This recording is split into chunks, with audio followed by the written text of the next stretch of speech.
In late 1918, a young British naval officer was off the coast of Africa when word reached him that the war was over. News of the Allied victory brought Harold Owen a curious sense of sadness. It bothered me that I could not, to myself, account for my restless unease. I felt horribly flat. I stared out over the incredibly blue expanse of glittering sea.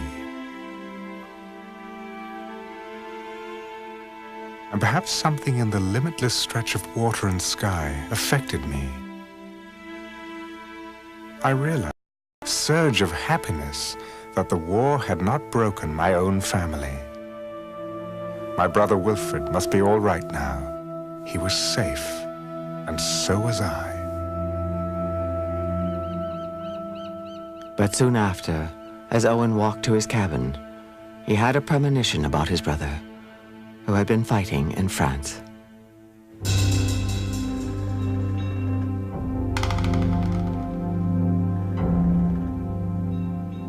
I had gone down to my cabin to write some letters.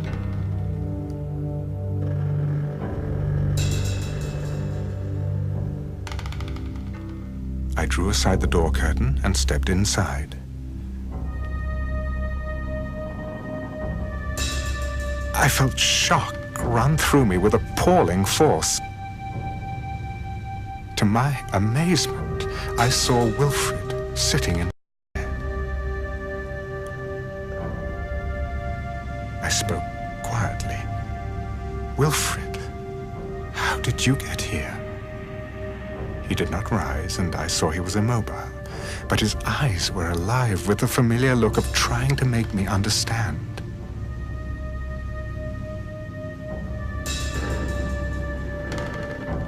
I must have turned my eyes away from him. When I looked back, my cabin chair was empty.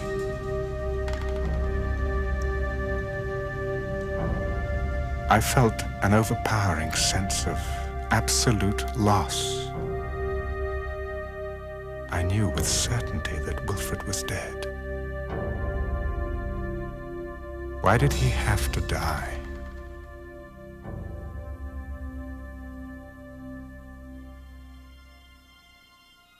More than a month later, Owen received a letter confirming what he already knew. His brother Wilfred was dead. He had been killed in action in the last week of the war.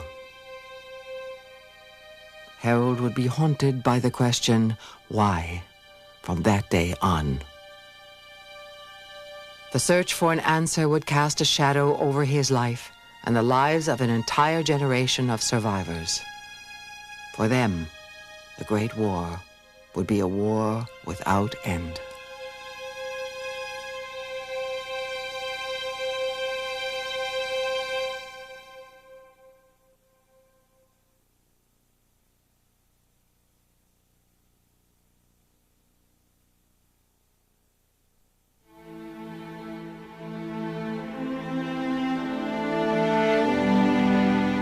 The stage is set. The destiny disclosed.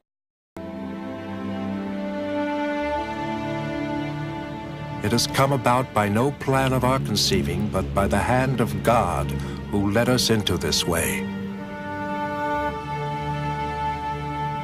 We cannot turn back.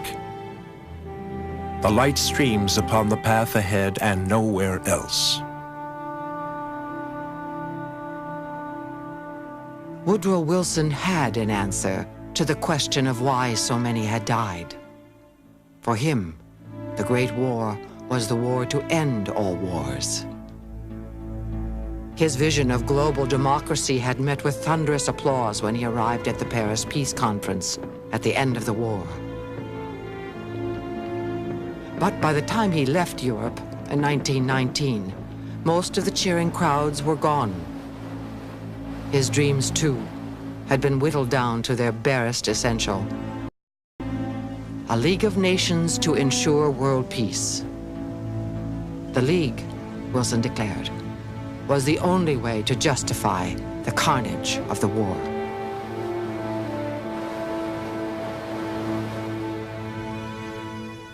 If the League of Nations should ever be impaired, I would get the boys who went across the water to fight, and I would say, boys, I told you before you went across the seas that this was a war against wars. But I'm obliged to come to you in mortification and shame and say, you are betrayed. You fought for something that you did not get.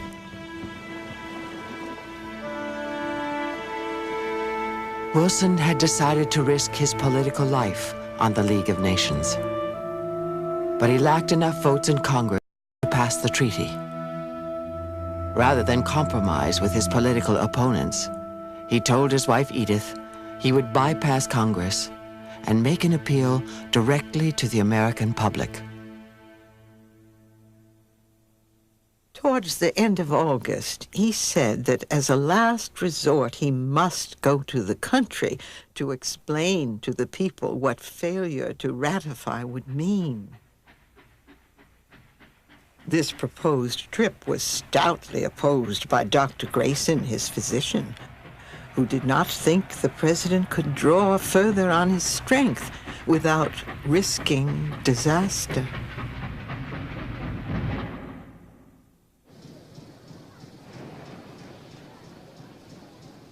Along with his political strength, Wilson's health was failing. He fumbled with note cards when making speeches. His memory was no longer sharp.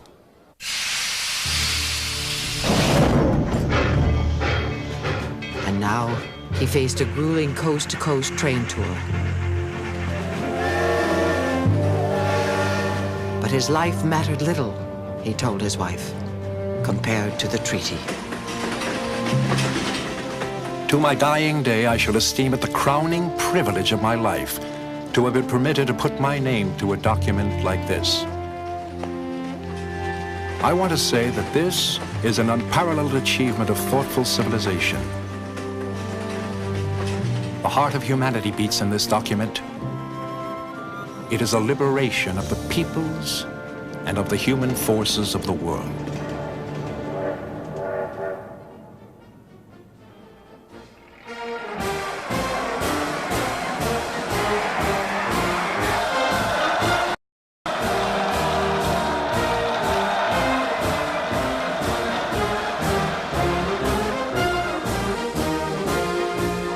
The cities and states came and went.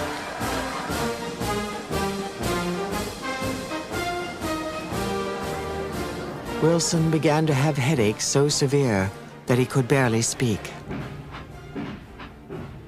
23 days into the presidential tour, his train pulled out of Pueblo, Colorado. Neither Wilson nor his wife knew it, but he had just made his last public speech. I found him sitting on the side of his bed. He said he had tried to sleep, but the pain had grown unbearable. In the fight of his political life, Wilson was felled by a stroke.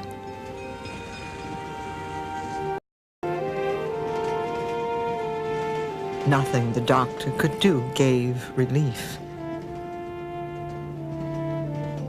The dear face opposite me was drawn and lined.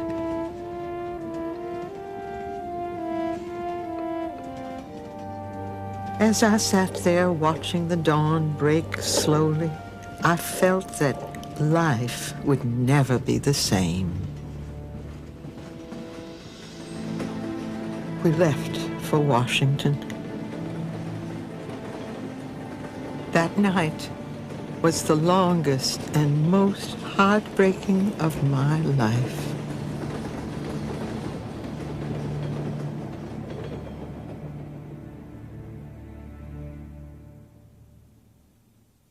He's stricken with what appears to be, in medical terms, a transient ischemic attack in Colorado. He returns to the White House and has a much larger stroke, apparently, some days after his return.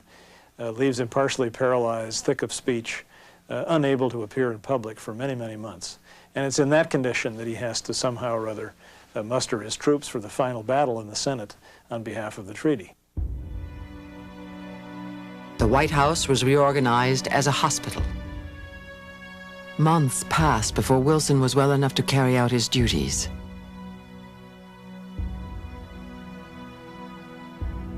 But he made one message clear. He would accept no amendments to his cherished treaty. His grasp on reality was probably not as sure as it would have been under other circumstances. And his medical condition no doubt reinforced a kind of self-righteous and rigid characteristic in his personality that rendered him even more incapable than he might otherwise have been of compromise. He did not compromise.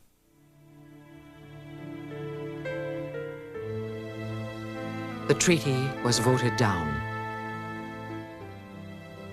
The defeat left Wilson's vision of world peace as broken as the president. Wilson served out the rest of his term an invalid.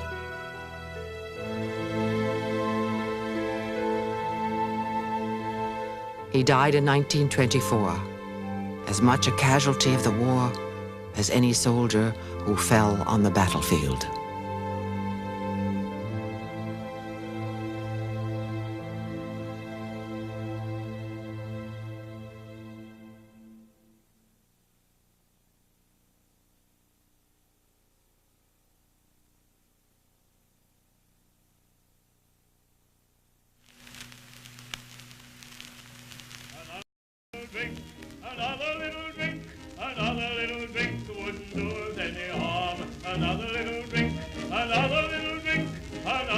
We drank farewell to civilization with an air of finality, while Wilmot performed on an upright piano.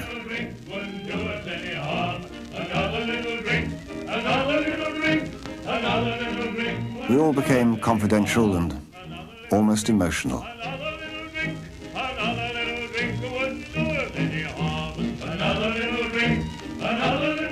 At such a moment as that, the war felt quite a friendly affair.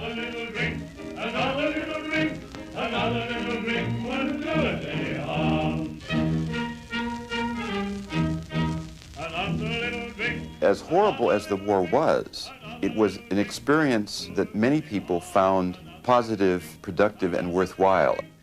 They came out very attached to their experience of the war, thinking that this was the best time of their lives, that they had experienced comradeship with other men that they had never even thought possible before. And for many of these men, the road back was just very, very difficult.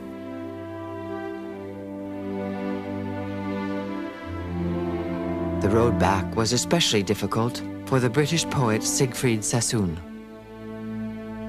Throughout his life, he would try to write of other things, but he always found himself returning to the war. The man who endured the war at its worst was everlastingly differentiated from everyone, except his fellow soldiers.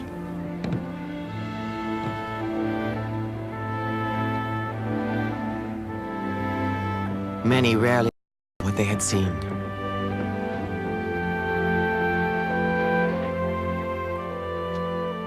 But the maimed had no way of disguising their scars of war. An army of the walking wounded returned home to societies ill-equipped to deal with the traumas of war. An American military film tried to show how even amputees might still enjoy a game of baseball.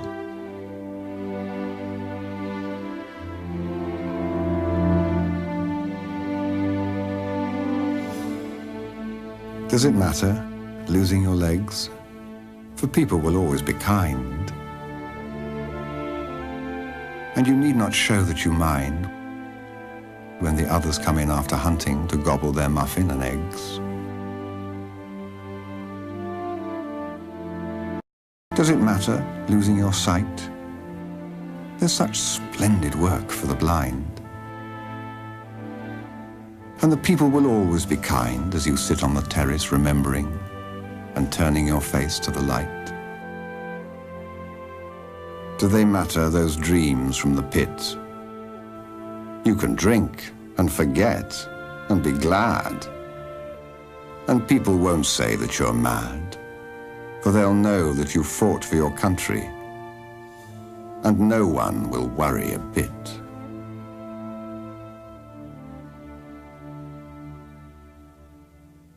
Among the most tragic victims of the war were what the French called the men with broken faces. One who helped these men cope with their injuries was the British orderly Ward Muir.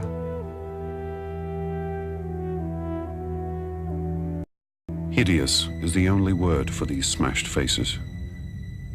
The skewed mouth, and worse, far the worst, the incredibly brutalizing effects which are the consequences of wounds in the nose. To talk to a lad who 6 months ago was probably a wholesome and pleasing specimen of English youth, and is now a gargoyle, is an ordeal. These were the soldiers who continued to show what suffering in the trenches had meant. They were a continuous reminder of what they had gone through in the gas attack, in the bombardment, in being buried for hours under the earth and being at the brink of psychological collapse. And many of the population did not like to face these war cripples. They did not wish to be remembered continuously of what war was really like. And these bodies were really sites of remembrance. When medical science failed to help these mutilated men, artisans took over. The skills of the sculptor were called upon in special clinics. Using pre-war photos of the patients, sculptors fashioned thin masks to cover the worst wounds.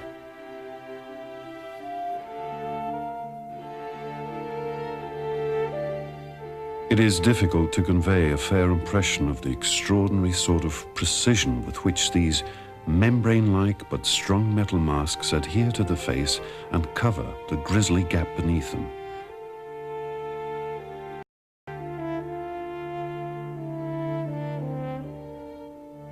Figure what this means to the patient.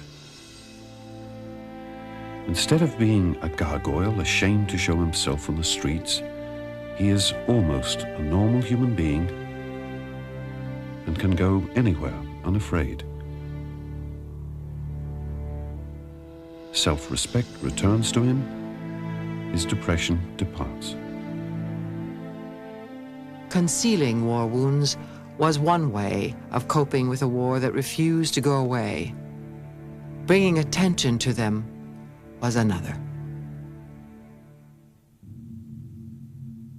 The German artist, Otto Dix, knew what disfigurement did to a man. He had been a soldier during the war and was now suffering from nightmares. I'm obsessed with the devil. That is how I know what's up in the world. He painted, he said, to rid himself of the demons of war. After the war, he's actually painting the effects of the war on human bodies. Really, the psychological effect as well, and the mental devastation on the human being, but he images it in the flesh in this really crude, deliberately grotesque manner, because he really wants to shock people. The effects of war are when you see somebody with half their face scoured away walking down the street and you try and look away. The people were already beginning to forget what unspeakable suffering the war had brought with it. It's not the task of artists to correct and convert. They are much too small for that. But they must give their testimony. Dix painted what he saw around him. Former soldiers reduced to selling matches on the street.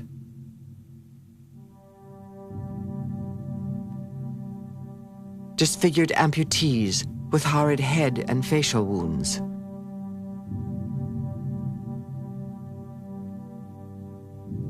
And women who chose prostitution over starvation. Once the war is over, the prostitute and the war cripple are the two most trenchant ways in which you could actually image on a human body the horrors and the degradation of the war. So he implies that the brutalizing done to you, whether as a soldier or as a prostitute in that war, was savage and real.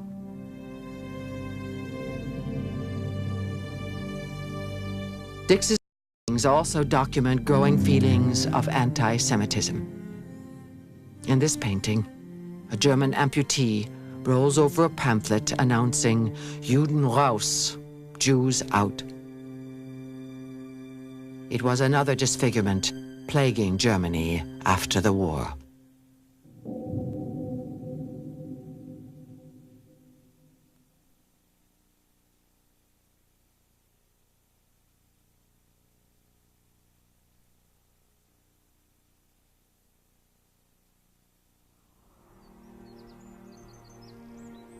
As time passed, the battlefields of the Great War became hallowed ground. They were sites of pilgrimage. Thousands tried to retrace the footsteps of their loved ones. Was there an answer here for the question why so many had died? Those that came soon after the war found the landscape still an open wound, the trenches still littered with human remains.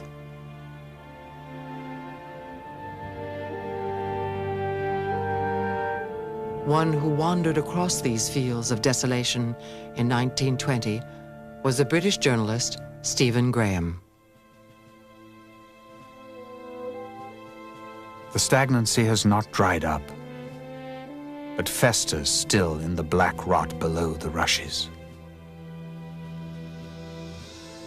Double shell holes, charred ground, great pits. What is it now?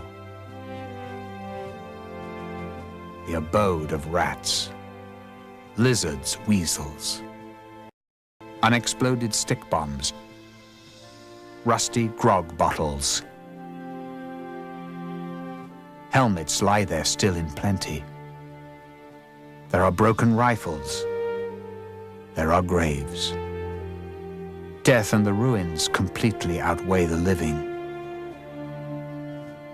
There is a pull from the other world. What, Graham asked, had it all meant? The enormity of the destruction and death.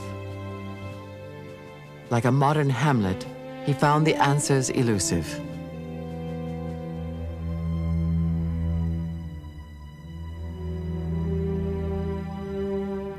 Lying in an old trench, behold, a skull.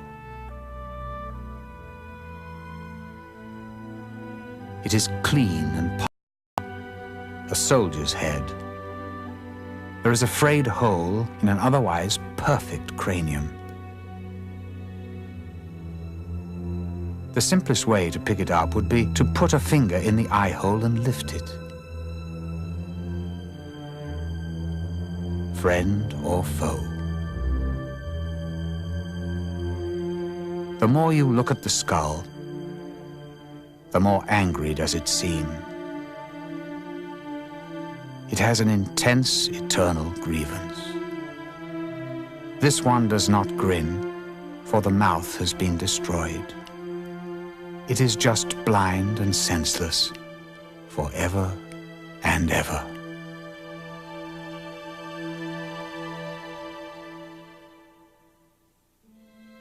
By 1922, the battlefields were cleared and national cemeteries for the dead of the Great War were created.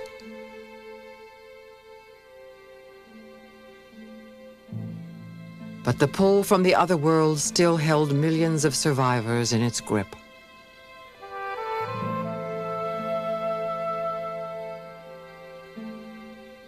One was Katie Kollwitz, one of the great artists of her time. In the first days of the war, she had watched her 19-year-old son, Peter, march off to fight. He was killed on his second day in battle.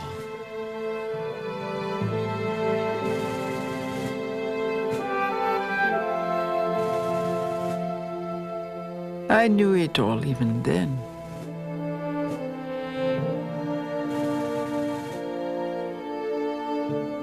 I sat on the bed and wept, wept, wept.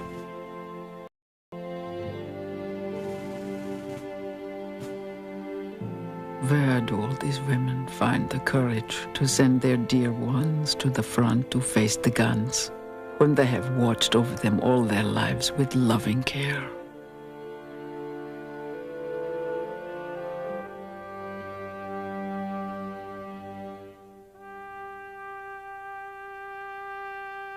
Kollwitz's art had always portrayed the hardships of the anguished.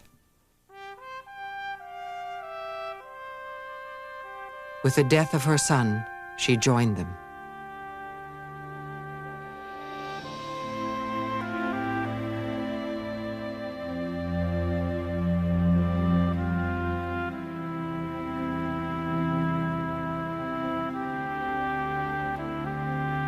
She tried to express her grief by creating a monument to her dead son.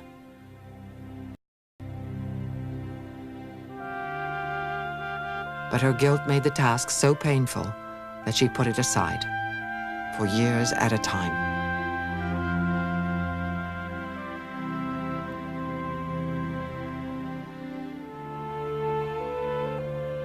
Is it a break of faith with you, Peter, if I can only see madness in this war? But I shall do this work for you and for the others. Dear Peter, I ask you then to be around me, help me, show yourself to me.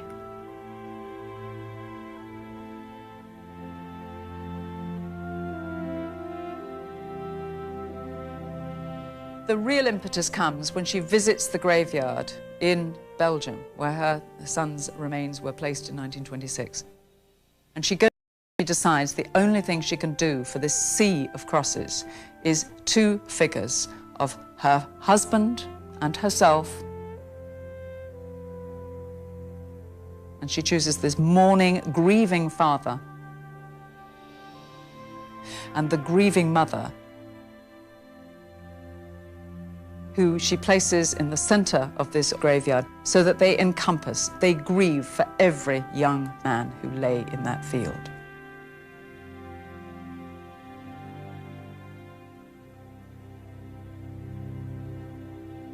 And when she goes to install it in 1932, she describes in a letter home how she goes to look at it, then she goes to her son's grave, and then she walks back to her own image and she weeps and she strokes the cheeks of the figure she's carved to look like herself with her own tears.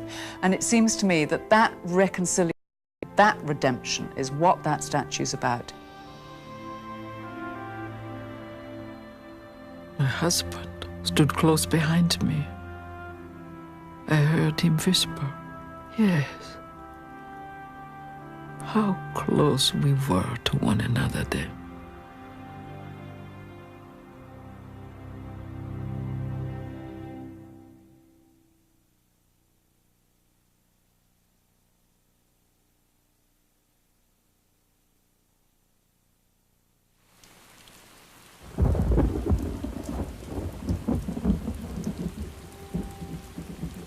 Katie Kollwitz could visit her son's grave.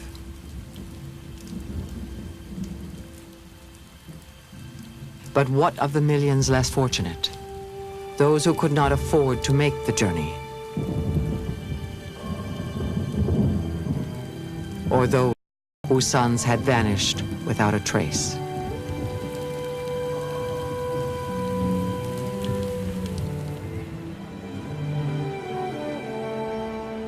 In Britain, the government's solution was the unveiling of a memorial in the heart of London, an empty tomb called the Cenotaph. It commemorated the nearly 1 million dead of the British Empire. But for some, this gesture was not enough. They sought relief in a growing movement called spiritualism.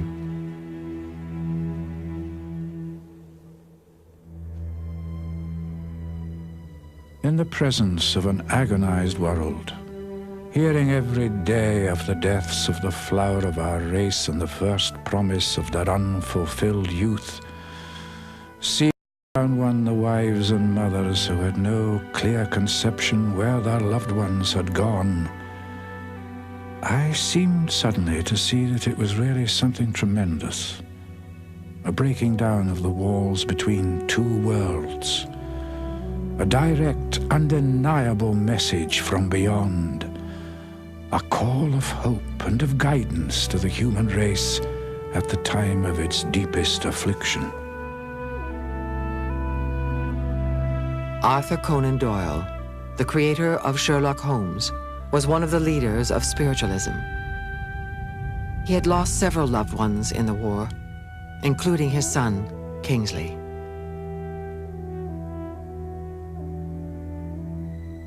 Like others, Conan Doyle found hope in the possibility of communication with the dead.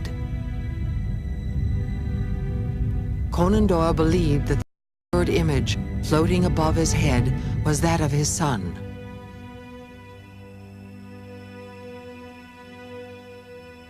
In the wake of the Great War, millions were caught up in the spiritualist resurgence.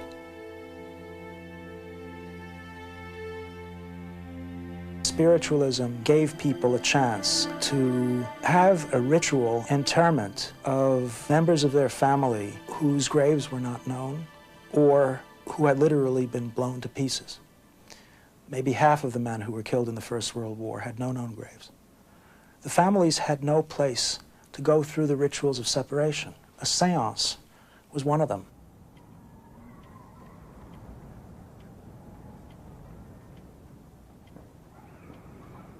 Six of us, all personal friends, sat in a semicircle.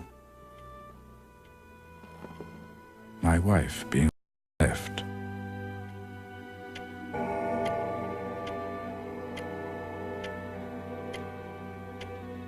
Presently, a voice came quite close to my face.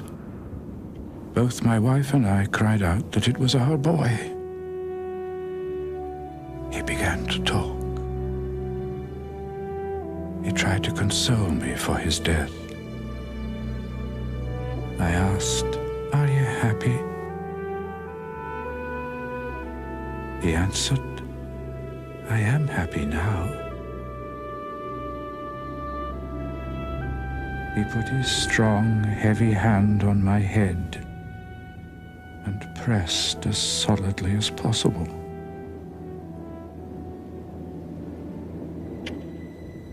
And I can assure you that he left me a good deal happier than he found me. Communicating with the dead was the way Conan Doyle dealt with his pain. He gave up writing Sherlock Holmes stories altogether, but he never escaped the shadow of loss.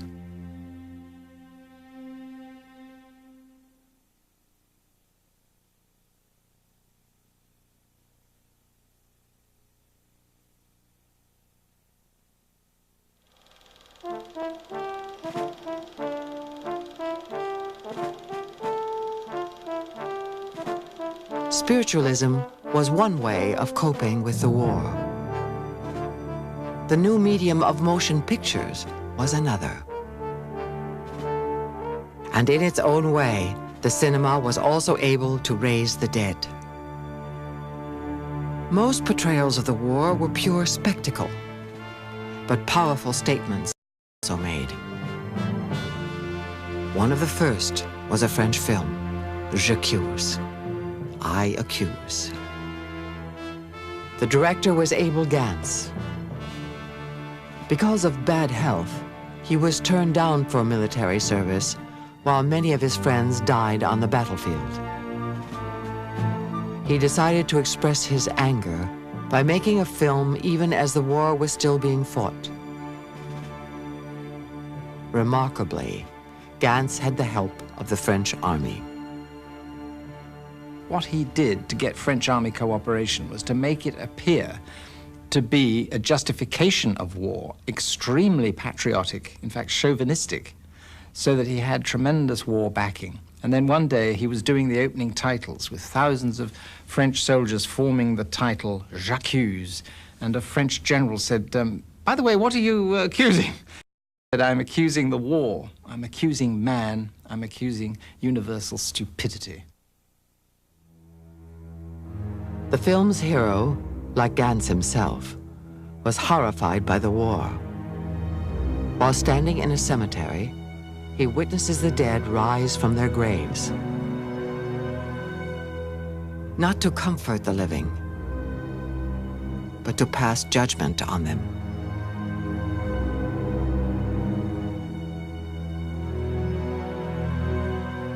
And the corpses come to life and march through the country streets into the villages to ask, has our death been worthwhile?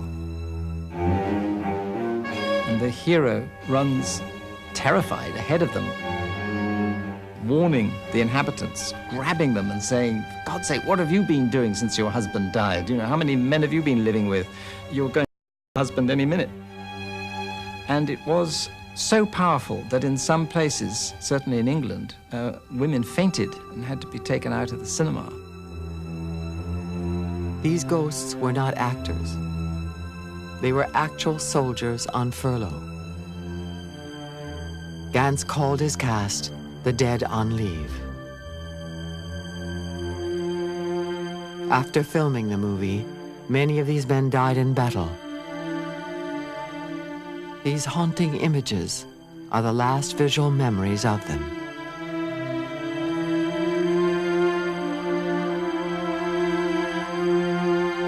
J'accuse stands to this day as a powerful statement about war. But in Germany, the idea of accusation would be put to an entirely different purpose.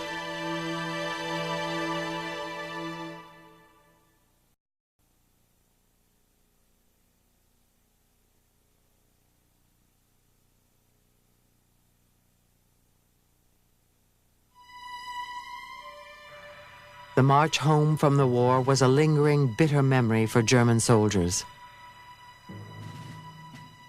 They had come back as an army, defeated but unbowed. Many believed they had been betrayed at home, stabbed in the back. In the last days of the war, a young corporal was recovering in a hospital. Adolf Hitler had been gassed and was temporarily blinded.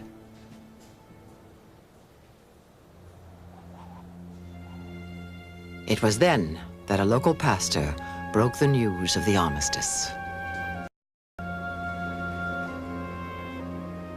When the old gentleman began to tell us that we were throwing ourselves at the mercy of the victors, I could stand it no longer.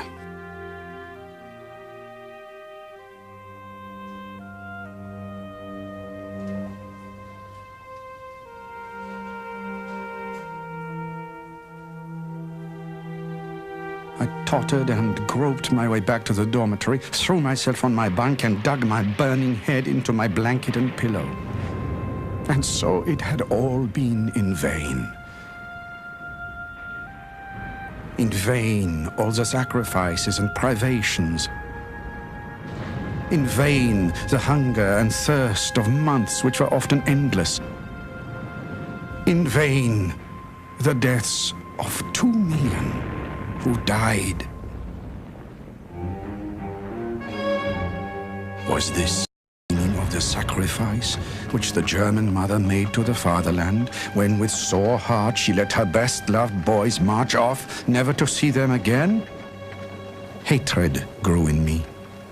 Hatred for those responsible for this deed. In the days that followed, my own fate became known to me. I decided to go into politics.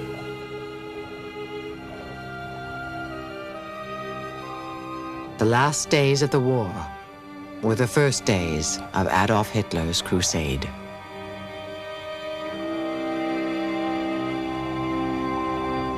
The war is a turning point, and as he sits there in 1918, eyes swathed in bandages, hearing that Germany has lost the war, he is absolutely mesmerized and appalled and dumbstruck that this could have happened.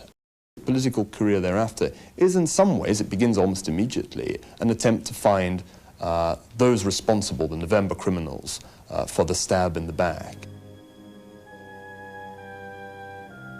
Would not the graves of all the hundreds of thousands open? The graves of those who with faith in the fatherland had marched forth, never to return?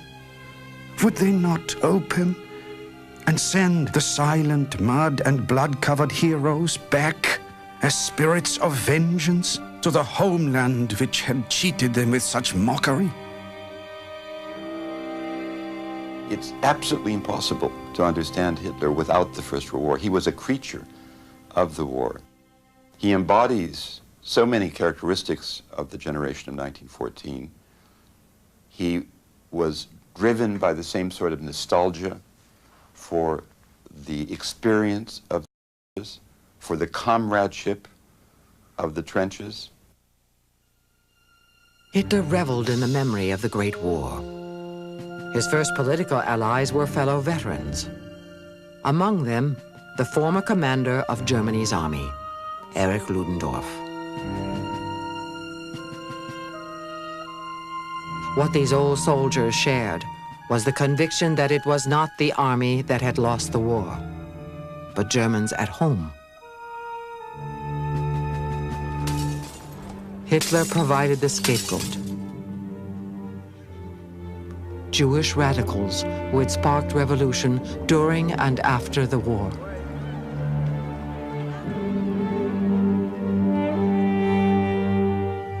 If, at the beginning and during the war, someone had only subjected about 12 or 15,000 of those Hebrew destroyers of the poison gas, as was suffered on the battlefield by hundreds of thousands of our best workers from all social classes and all walks of life, then the sacrifice of millions at the front would not have been in vain.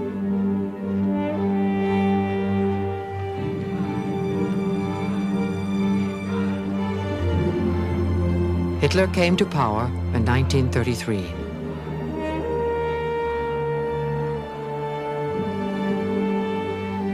He quickly began imprisoning communists and Jews and treated them like enemies on the battlefield.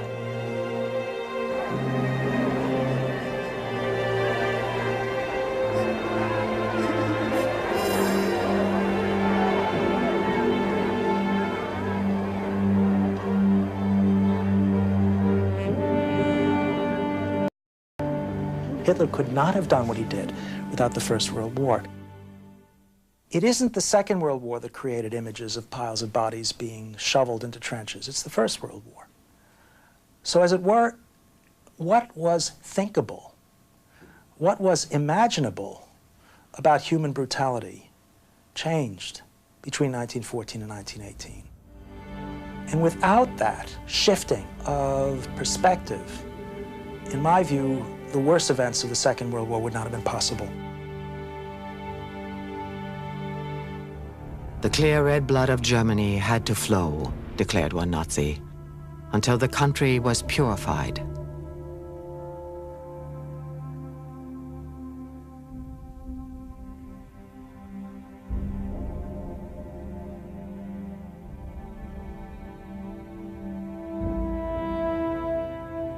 Industrial slaughter born in one World War, took on an even more terrible form in the Second.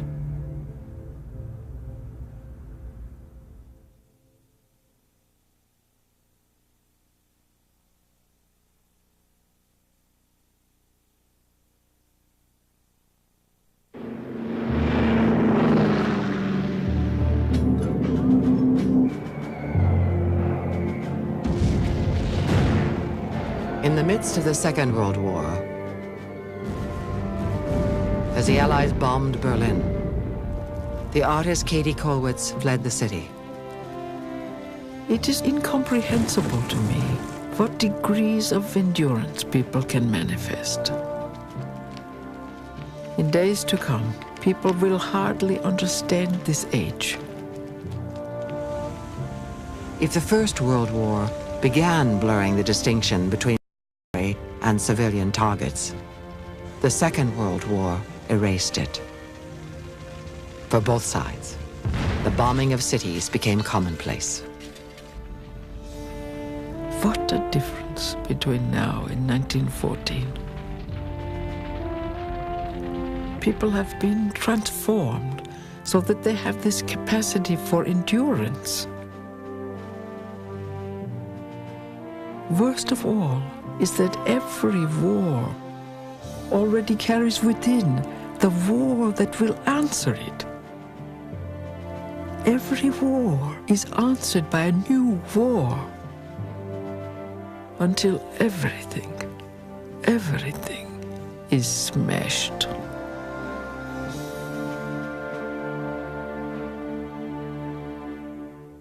Six days before her death in 1945, Katie wrote her last letter. War, she declared, accompanies me to the end. The same could be said for the generation of Great War survivors. Others we have met in this series, like the Australian Cyril Lawrence, put on a uniform again in World War II.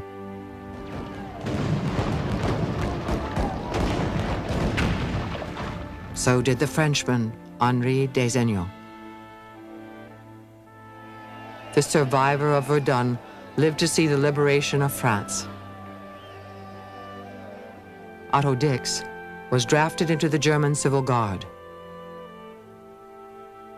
He was captured by the French and survived the war. Harry Truman, who had fired the last shots of the First World War, also gave the command to drop the atomic bomb on Japan, ending the Second. Vera Brittain became a pacifist. She took the unpopular stand of opposing strategic bombing in the Second World War. The former Kaiser Wilhelm II died in the midst of World War II.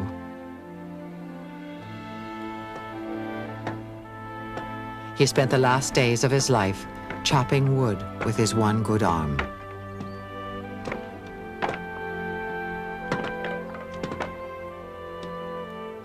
Siegfried Sassoon continued to revisit the trenches of the Great War in his poetry and prose. He died in 1967, still a soldier in his mind and his memories. He couldn't forget, but feared the rest of us would.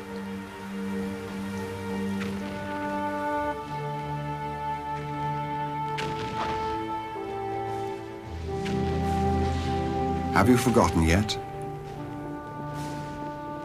For the world's events have rumbled on since those gag days, like traffic checked while at the crossing of city ways.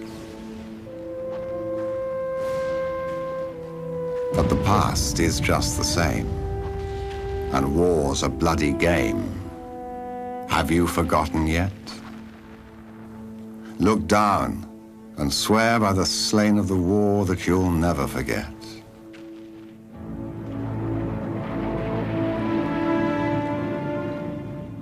Do you remember the dark months you held the sector at Mametz? The nights you watched and wired and piled sandbags on parapets? Do you remember the rats? And the stench of corpses rotting in front of the frontline trench?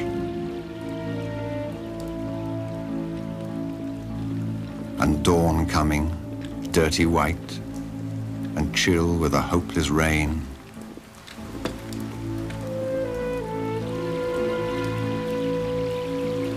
Do you ever stop and ask, is it all going to happen again?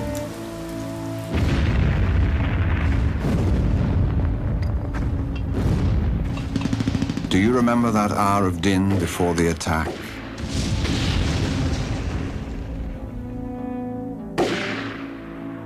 And the anger, the blind compassion that seized and shook you as you peered at the doomed and haggard faces of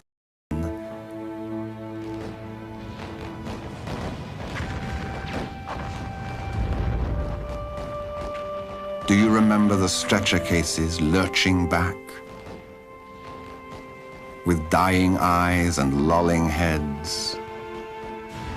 Those ashen grey masks of the lads who once were keen and kind and gay.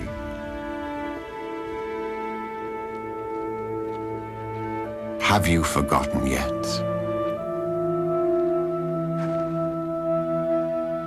Look up and swear by the green of the spring that you'll never forget.